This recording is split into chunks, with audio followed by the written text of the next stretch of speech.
Assalamualaikum warahmatullahi wabarakatuh. Alhamdulillahillazi hadana li hadza wa ma kunna linahtadiya laula an hadana. Asyhadu an la ilaha illallah wahdahu la syarika lah wa asyhadu anna Muhammadan abduhu wa rasuluh la nabiyya ba'da amma ba'du. Kembali kita bersyukur kepada Allah Subhanahu wa Ta'ala karena pada siang hari ini Allah masih melimpahkan rahmat dan hidayahnya sehingga kita dapat berkumpul di ruangan ini dalam rangka diseminasi budaya positif aksi nyata.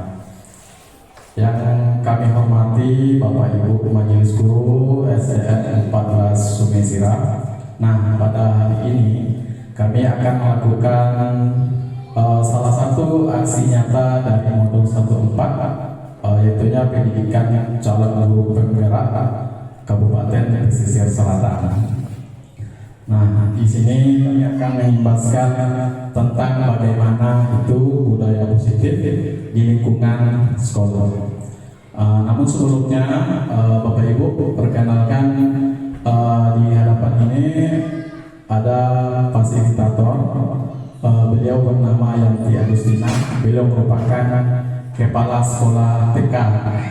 Kemudian pengajar praktiknya Bu Sri Ramadhani, beliau merupakan guru SMK jurusannya listrik, ya SMK 1 Sutra.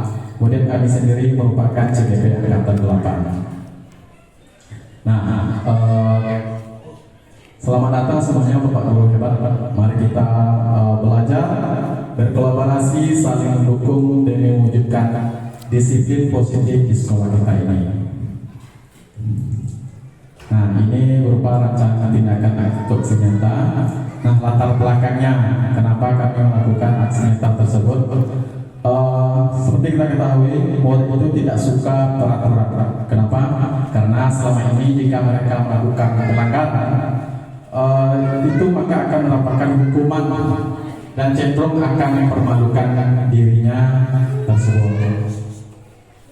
Kemudian tujuan aksi nyata itu ada dua di sini. Yang pertamanya menciptakan murid yang merdeka, disiplin diri yang kuat. Kemudian menumbuhkan budaya positif di sekolah dengan meyakini nilai-nilai kebijakan universal. Kemudian tolak ukurnya terbentuknya keyakinan kelas melalui kegiatan kesepakatan kelas dilakukan oleh kelas dan siswa. Kemudian siswa mampu menerapkan dan menjalankan keyakinan kelas yang telah dibuat. Lanjut, ini masih tindakannya. Langkah-langkah kemarin kami sudah menghadap Bapak Kepala Sekolah, kemudian mengumpulkan rekan-rekan guru seperti yang kita lakukan pada hari ini. Kemudian dia berkoordinasi dan berkolaborasi dengan para wali kelas untuk membuat keyakinan kelas masing-masing. Dan yang terakhir memantau, refleksi dan mengevaluasi keyakinan kelas yang telah dibuat tersebut. Lanjut, di sini kami untuk berdiri di sini tidak lepas dari dukungan Bapak Ibu ya, dari kepala sekolah, rekan guru, murid serta kemudian tersedianya sarana prasarana serta para orang tua dalam mewujudkan budaya positif tersebut. Kemudian konsep-konsep inti modul budaya positif tersebut yang pertamanya perubahan paradigma belajar, artinya perubahan pandangan kita terhadap belajar. Kemudian disiplin positif, kebutuhan dasar manusia, motivasi perilaku manusia, posisi kontrol, 6-nya keyakinan kelas, serta yang terakhir segitiga restitusi. Nah, bagaimana ke-7 ini nanti kita bahas satu-satu dan nantinya akan terciptanya budaya positif di sekolah kita. Lanjut, perubahan paradigma belajar. Kalau waktu pada zaman kolonial Belanda, rakyat itu diajarkan berhitung, menulis dan membaca seadanya hanya untuk kepentingan kolonial Belanda.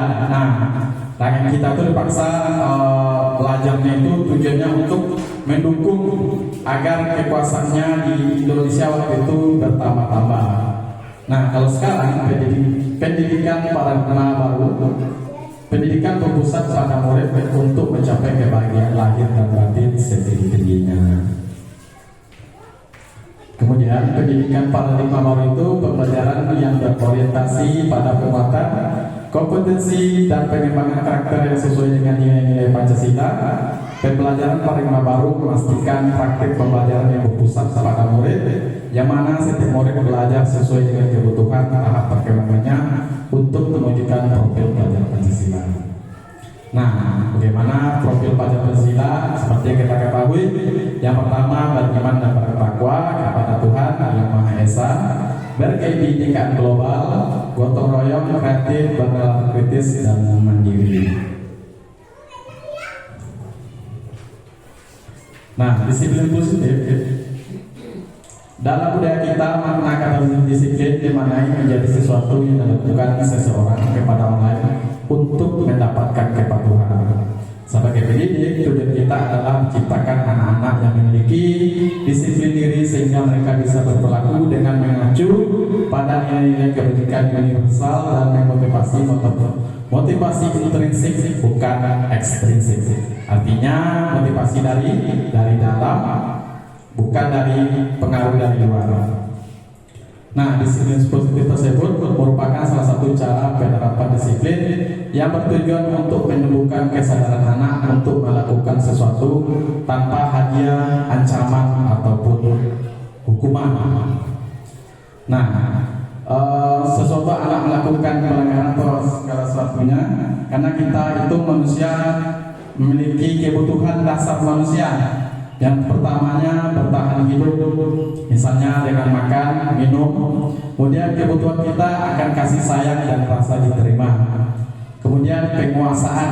Barangkali ada anak-anak yang di kelasnya itu ingin meraja saja, itu artinya kebutuhan dasarnya untuk berkuasa seperti itu. Kemudian kebebasan. Nah, ada beberapa anak yang ingin bebas. Itu mungkin salah satu kebutuhannya. Kesenangan. Barangkali ada anak yang usil. Dia senang dengan mengganggu teman. Nah, jadi bagaimana kebutuhan tersebut diarahkan menjadi hal-hal yang positif. Nah, motivasi adalah dorongan yang timbul pada diri seorang secara sadar atau tidak sadar untuk melakukan suatu tindakan dengan tujuan tertentu. Nah, di sini ada dua jenis motivasi perilaku manusia. Yang pertamanya motivasi ekstrinsik, yaitu motivasi yang berasal dari luar. Artinya murid melakukan disiplin karena dikarenakan takut dihukum atau menghindar hukuman. Kemudian murid melakukan disiplin karena ingin mendapatkan imbalan. Nah, ini yang sering kita lakukan, anak-anak terlambat itu karena takut dihukum segala macamnya. Kemudian ada anak yang ingin tapi supaya dapat imbalan atau hadiah dari gurunya. Itu merupakan motivasinya dari luar, adanya dorongan dari luar sehingga anak melakukan disiplin tersebut. Nah, sekarang bagaimana disiplin itu timbul dari anak itu sendiri tanpa ada iming-iming dari luar ataupun pengaruh dari luar. Nah, yaitunya motivasi intrinsik namanya. Motivasi itu berasal dari dalam diri. Nah, menghargai nilai-nilai kebaikan diri sendiri. Murid melakukan disiplin diri dikarenakan sadar akan nilai-nilai kebaikan dalam dirinya. Nah, dia melakukan sikap positif itu artinya dia tahu arti dirinya dan bertanggung jawab untuk dirinya sendiri sehingga tidak ada pengaruh dari luar. Nah, konsep disiplin dengan identitas gagal. Nah, kenapa gagal? Karena ini kalau dilihat pengaruh dari ekstrinsik, ya pertama hukuman, misalnya menyakitkan, tidak nyaman, ya memaksa murid jadi takut, ya. Kemudian kalau hukuman itu murid menyembunyikan kesalahan karena takut jawab, ya, sehingga murid tidak mau berkata jujur. Kemudian murid menjadi rendah diri, ya. Sama seperti kita menghukum seseorang siswa di depan teman-temannya, itu ketika dia pergi ke temannya lagi, itu akan menjadi rasa rendah diri karena dapat hukuman dari kita. Kemudian penghargaan atau hadiah, ini ternyata juga tidak efektif karena merusak hubungan atau timbulnya misalnya ada anak yang hebat di kelas, kita kasih hadiah.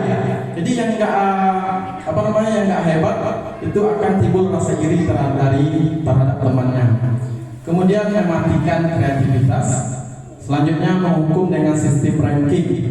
Kemudian merampas hak menghargai dirinya. Nah, jadi kedua ini adalah konsep disiplin yang gagal. Jadi bagaimana kita merubah konsep tersebut menjadi yang sewajarnya.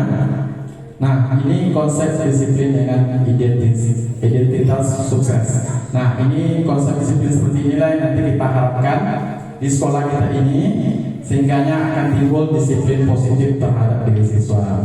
Nah, yang pertamanya konsekuensi, yaitu pertama penguatan jangka pendek. Kemudian perlu monitoring berkelanjutan, stimulus dan respon. Murid mengerti peraturan, kehilangan waktu untuk merenungi kesalahannya. Nah, kalau saya misalnya ini bukan hukuman ya, kalau saya anak terlambat, berarti konsekuensinya apa? Dia menjadi ketinggalan mata pelajarannya. Kemudian ada namanya istilahnya restitusi. Nah, yang pertama, murid bertanggung jawab atas perilakunya, kemudian fokus pada pemecahan masalah jangka panjang. Kemudian murid menghormati dirinya dan orang lain. Terakhir, kemudian teori kontrol dirinya, memegang kontrol, murid bersemangat memperbaiki kesalahannya. Konsep disiplin dengan pendekatan restitusi, sebuah cara menanamkan disiplin pada murid. Kemudian mungkin Bapak Ibu sudah memahami barangkali sebagai saudara kita apa itu restitusi. Restitusi adalah proses menciptakan kondisi bagi murid untuk memperbaiki kesalahan mereka sehingga mereka bisa kembali kepada kelompoknya dengan karakter yang lebih kuat. Nah, artinya nanti setelah kita lakukan restitusi terhadap anak akan kembali ke teman-temannya dengan rasa percaya diri dan tidak ada merasa direndahkan oleh gurunya. Nah, kemudian cirinya seperti apa? Yang pertama, menguatkan dan fokus pada solusi. Nah, nanti misalnya kalau ada anak melakukan kesalahan, kita fokus pada bagaimana supaya kesalahan itu tidak terulang lagi. Kemudian yang kedua, fokus pada karakter bukan tindakan. Selanjutnya, bukan menebus kesalahan namun belajar dari kesalahan. Nah, kesalahan yang dibuat itu ini kita perbaiki dan mencari belajar dari kesalahan tersebut. Kemudian yang keempat, mencari kebutuhan dasar yang mendasari tindakan. Kemudian tawaran bukan paksaan, bukan kita yang memaksa. Kemudian yang perbaiki hubungan. Selanjutnya menuntut untuk melihat ke dalam diri. Nah, ini sebuah kasus yang sering kita temui di sekolah, yaitunya murid terlambat datang ke sekolah. Nah, selama ini yang kita lakukan adalah hukuman. Seperti apa? Misalnya murid disuruh berdiri di depan kelas selama 15 menit. Nah, kemudian guru marah-marah, ya sering-sering kita ya terhadap murid, sehingga murid menjadi takut kepada kita. Selanjutnya murid disuruh menulis saya tidak akan terlambat lagi sebanyak 1000 kali. Nah, ternyata selama ini sering kita lakukan dan ini ternyata tidak efektif sama sekali. Nah, bagaimana caranya? Kita akan pakai restitusi. Kemudian konsekuensi, guru memberikan konsekuensi untuk tetap berada di kelas selama jam istirahat yang berlangsung. Kemudian guru tegas dan siswa menghormati peraturan. Kemudian restitusi, guru menanyakan keyakinan kelas. Nah, di sini perlunya kita membuat keyakinan kelas agar disiplin positif di kelas kita berjalan dengan lancar. Kemudian guru membantu siswa menyelesaikan masalahnya. Guru terbuka dan siswa menghormati dirinya dan orang lain. Nah, sebagai guru kita ada 5 posisi. Nah, ada kita sebagai penghukum, sering sekali ya. Kemudian yang membuat rasa bersalah, teman, pemantau, serta manajer. Nah, di sini contoh kasusnya murid tidak memakai atribut lengkap saat upacara bendera. Yang kita lakukan barangkali sering penghukum patuhi aturan sekolah lalu berdiri di barisan lain. Seperti itu biasanya ya kita menghukum. Kemudian membuat rasa bersalah. Berapa kali Bapak bilang sama kamu, Bapak kecewa sama kamu. Nah, itu juga membuat rasa bersalah. Kemudian ayo yang tertib, buat Bapak Ibu guru bangga kalau ini tidak apa-apa berbuat salah. Sebagai pemantau, kamu sudah melanggar apa peraturan sekolah kita dan konsekuensinya. Nah, sebaiknya kita sebagai guru, sebagai manajer sebaiknya. Nah, di sini sebagai manajer, apakah kamu tahu kesalahan kamu? Kira-kira bagaimana cara kamu akan memperbaiki kesalahan tersebut? Nah, di sini kita sebagai guru, posisi kontrol yang sebaiknya kita lakukan adalah sebagai manajer. Kita panggil anak itu satu-satu ke suatu ruang dan kita bicarakan barangkali kenapa dia tidak memakai atribut saat upacara. Mungkin bangunnya kesiangan, jadi persiapannya untuk ke sekolah telat. Nah, bagaimana kita mengantisipasi itu untuk ke depannya? Nah, sebelum kita lakukan restitusi, ada namanya keyakinan kelas. Bapak Ibu, kenapa namanya keyakinan kelas? Kenapa tidak peraturan kelas atau tata tertib kelas? Nah, Bapak Ibu, ada yang tahu kenapa dikatakan keyakinan, kenapa tidak peraturan kelas? Nah, karena di awal pelajaran seperti ini, kita sebelum memulai tahun ajaran, kita kepada anak-anak pastinya membuat sebuah keyakinan kelas. Nah, seperti contohnya, keyakinan ini kita buat bersama-sama anak didik. Kita buat, kalau peraturan itu kita yang membuat sendiri dan anak akan mematuhinya. Nah, kalau keyakinan kita buat secara bersama-sama, lalu dijadikan peraturan di kelas dan untuk diikaini dan dijalani secara bersama-sama. Nah, seperti ini. Mengapa kita memakai helm saat berkendaraan bermotor? Kalau seandainya kita ingat aturan saja, nah mungkin nanti takut ditilang dan segala macamnya. Kemudian seperti saat pandemi kemarin, di saat kerumunan, kita memakai masker. Barangkali kita mau ke kantor camat dan segala macamnya, kita itu dianjurkan memakai masker. Di saat kita memakai masker, kayak kita apa? Kita hanya takut kepada di sana, takut nanti kita tidak diberikan surat menyurat yang kita urus. Tetapi kalau kita yakin, misalnya di saat pakai helm di motor, itu apa yang kita yakini? Kita selamat ya. Jadi keselamatan kita pikirkan, kita yakin kita selamat dengan memakai helm. Kemudian memakai masker, misalnya waktu COVID-19 kemarin, kita yakin dengan memakai masker kita sehat. Jadi yakin kita sehat atau dari virus COVID tersebut. Jadi seperti itu. Nah, ini proses pembuatan keyakinan kelas 2A. Nah, kita berdiskusi dulu tentang beberapa peraturan kelas. Nah, kemudian setelah kita berdiskusi tentang peraturan kelas, kita merumuskan tentang peraturan kelas. Kemudian beberapa peraturan tersebut kita yakinkan untuk menjadi keyakinan kelas. Kemudian keyakinan kelas tersebut kita tempelkan. Nah, ini hasil dari diskusi kami kelas 2A. Nah, ini keyakinan kelasnya. Yang pertama, masuk kelas mengucapkan salam dan tepat waktu. Kemudian menjaga kebersihan kelas. Yang ketiganya, bersikap jujur dan saling tolong menolong. Yang keempatnya, bersikap sopan dan menghormati guru.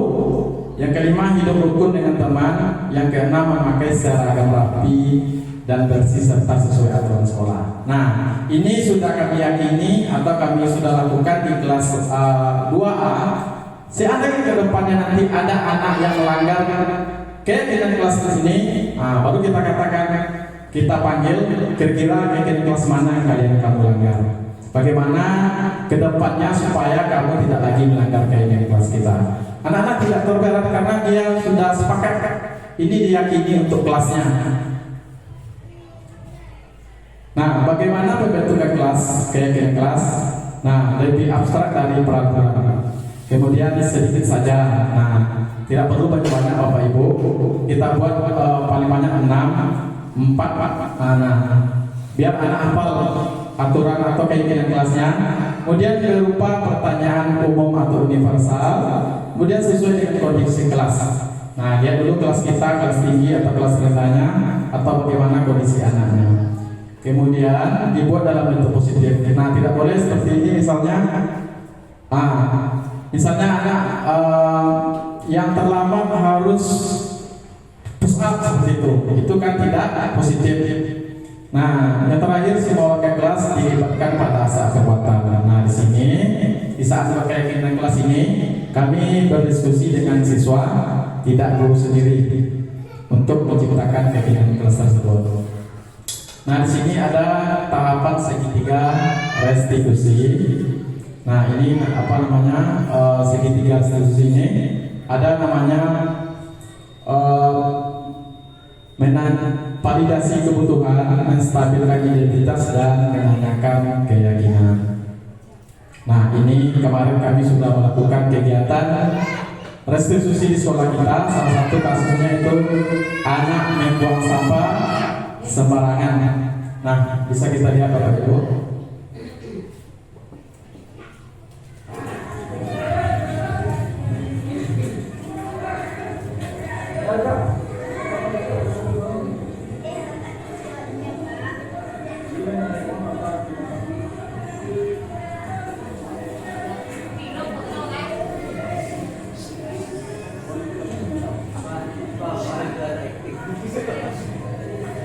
Orang pernah melakukan kesalahan, tapi tidak saatnya akan melakukan hal itu. Bapak dipaham kesalahan? Kamu pasti punya alasan ya kan, kenapa kamu melakukan hal tersebut. Mereka tahu apa alasannya kan?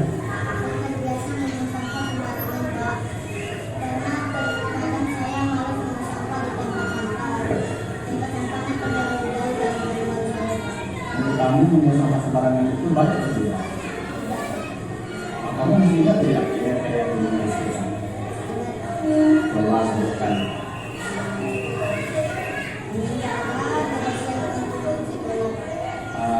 Yang kamu lakukan yang tadi bisa tidak? Jadi tadi kamu bilang kamu malas atau sampai jauh. Jadi bagaimana kamu mengatasi kebiasaan kamu itu?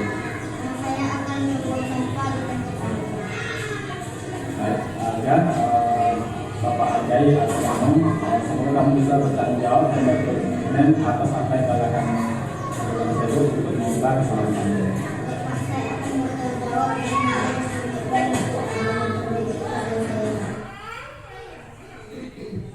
Nah, di kasus tadi Bapak Ibu, salah satu siswa kita melakukan kesalahan yaitunya membuang sampah sembarangan, padahal kita sudah melakukan keyakinan kelas bahwa menjaga kebersihan. Nah, di sini kami tidak menghukumnya, menyuruh berdiri segala macamnya, tapi kami mengajak berdiskusi bagaimana kedepannya dia tidak lagi membuang sampah sembarangan. Di sini harga dia itu katanya alasannya malas, kemudian tempat sampah jauh katanya. Jadi kami ajak bercerita, ternyata alasannya dia malas. Jadi bagaimana kedepannya supaya dia tidak malas lagi, bagaimanapun katanya diusahakan lagi membuang sampah di tempatnya. Kemudian ada satu lagi kasusnya, sini anak datang terlambat ke sekolah.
ada satu kasus lagi, mungkin juga sering kita temui di setiap harinya, itu anak datang terlambat datang sekolah. Nah di sini saya kira kemarin itu di baru-baru sekolah dia sering terlambat. Nah setelah saya panggil ke ruangan guru di kelas, itu katanya ternyata dia waktu libur kemarin terbiasa main handphone sama menonton televisi sampai larut malam, sehingga kebiasaan itu sampai saat sekarang ini, hingga akhirnya dia terlambat bangun dan terlambat juga datang ke sekolah. Nah kemarin itu tidak dihukum, tapi diapakan carikan solusinya bagaimana ke depannya. Katanya dia akan berusaha untuk lebih bangun pagi lagi dan tidak main handphone sampai larut malam. Ya, kemudian dari segitiga restitusi kami jalankan, inilah tanggapan Ananda setelah kami lakukan segitiga restitusi dengan masalah yang mereka hadapi. Menurut saya, kita sebagai murid juga butuh untuk dimengerti, didengarkan dan dihargai. Ketika saya melakukan kesalahan membuang sampah, Pak Tio bukannya menghukum saya, tapi beliau mengajak berdiskusi untuk mencari solusi dari kesalahan saya tersebut. Terima kasih, Pak. Ya, di sini setelah kami carikan solusi jalan keluarnya, ternyata anak-anak tidak merasa takut ataupun merasa bersalah. Jadi anak-anak ingin memperbaiki kesalahan tersebut, terlahir dari dirinya tersendiri tanpa adanya hukuman dan segala macamnya. Kemudian di kasus yang kedua, ini Ananda Zaira. Nah ini tanggapannya. Saya sangat senang sekali sudah berdiskusi dengan Pak Tio, di mana saat saya melakukan kesalahan, beliau tidak menghukum, namun saya diajak berbincang untuk memperbaiki kesalahan saya. Terima kasih, Pak Tio. Ya, di sini katanya kami sendiri tidak melakukan hukuman, tapi berbincang-bincang bagaimana kesalahan tersebut bisa diperbaikinya untuk kedepannya agar tidak lagi terlambat datang ke sekolah. Nah, Bapak Ibu, kesimpulannya tujuan mulia dari penerapan disiplin positif adalah agar terbentuk murid-murid yang berkarakter disiplin, santun, jujur, peduli, bertanggung jawab, dan merupakan pembelajar sepanjang hayat sesuai dengan standar kompetensi lulusan yang diharapkan. Nah, jadi Bapak Ibu, dalam sehari-hari di sekolah, jadi kita tahu bahwa hukuman itu tidak efektif untuk merubah tingkah laku siswa kita. Jadi bagaimana kita ke depannya kita melakukan segitiga restitusi dan berbicara dengan anak dari hati ke hati, istilah kita ya. Jadi agar anak nantinya bisa merubah pola kesalahan itu menjadi lebih baik. Nah, demikian Bapak Ibu yang bisa saya sampaikan hari ini. Mohon maaf jika ada kekeliruannya. Bagi Bapak Ibu yang ada yang mau ditanyakan atau yang belum paham dengan apa yang kami jelaskan, boleh bertanya. Bagaimana Bapak Ibu?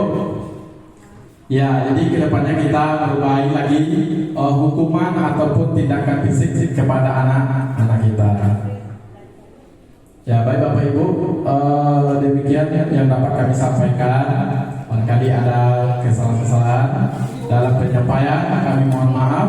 Kami sudahi. Wabillahi taufiq wal hidayah. Assalamualaikum warahmatullahi wabarakatuh.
orang pernah melakukan kesalahan, tapi tidak seharusnya Arga melakukan hal itu.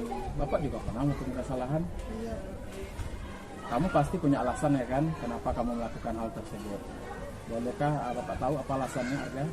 Saya terbiasa membuang sampah sembarangan, Pak. Karena terkadang saya malas membuang sampah di tempat sampah. Tempat sampahnya terlalu jauh dari jangkauan saya, Pak. Menurut kamu membuang sampah sembarangan itu baik atau tidak? Tidak, Pak. Nah, kamu masih ingat tidak dengan keyakinan kelas kita? Ingat, Pak. Coba sebutkan.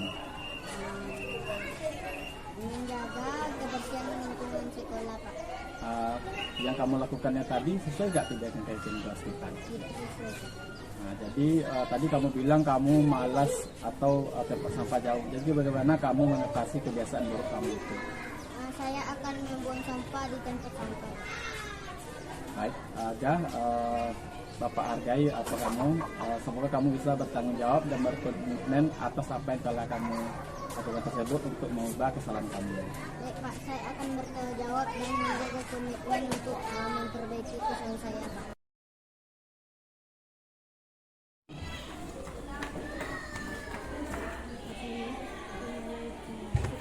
Salam, boleh. Kemana lagi? Nah, nanti setelah pembahasan selesai, turun Bapak ya.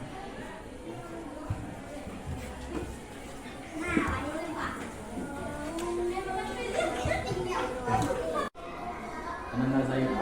Tahu kan kenapa Bapak kamu di sini? Baik, Pak, saya hari ini terlambat datang ke sekolah. Iya. Baru beberapa hari sekolah. Tapi Pak Dia kamu sudah sampai terlambat. Iya, Pak. Nah, setiap orang itu punya kesalahan dan kamu bukan satu-satunya orang melakukan kesalahan. Dan di sini Bapak tidak fokus pada kesalahanmu, tapi bagaimana kita menyelesaikan masalah ini bersama-sama. Iya. Nah, kalau boleh Bapak tahu, apa alasannya kamu sehingga kamu sangat terlambat? Selama liburan kemarin, saya kebiasaan nonton TV dan main handphone sampai larut kemalaman, Pak. Hingga saya berjalan dan terlambat ke sekolah. Nah, kamu terlambat ke sekolah itu baik atau tidak? Tidak, Pak. Nah, sekarang kamu masih ingat tidak dengan kaitan kelas kita? Ingat, Pak. Apa itu? Datang tepat waktu, Pak. Nah, kira-kira apa solusinya sehingga kamu tidak datang terlambat lagi? Saya harus mengurangi nonton TV dan main HP sampai larut malam lagi, Pak. Kamu yakin bisa melakukannya? Insya Allah bisa, Pak. Nah, Bapak senang jika kamu tidak datang terlambat lagi.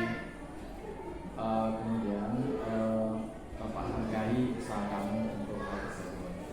Terima kasih, Pak. Saya akan berusaha untuk tidak akan terlambat lagi. Ya. Terima kasih ya teman-teman. Baik, Pak. Assalamualaikum. Waalaikumsalam.